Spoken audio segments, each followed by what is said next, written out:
برپای به ذکر صلوات بر محمد و آل محمد.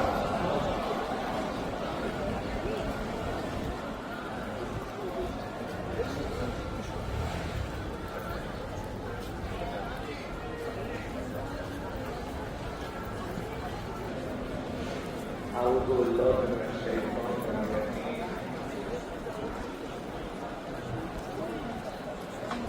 بسم الله الرحمن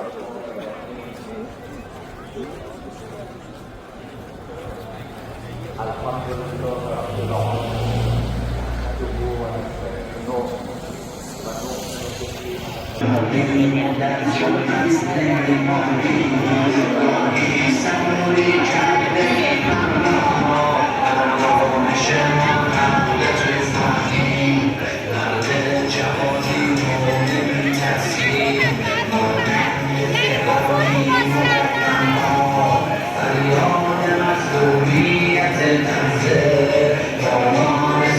ونؤمن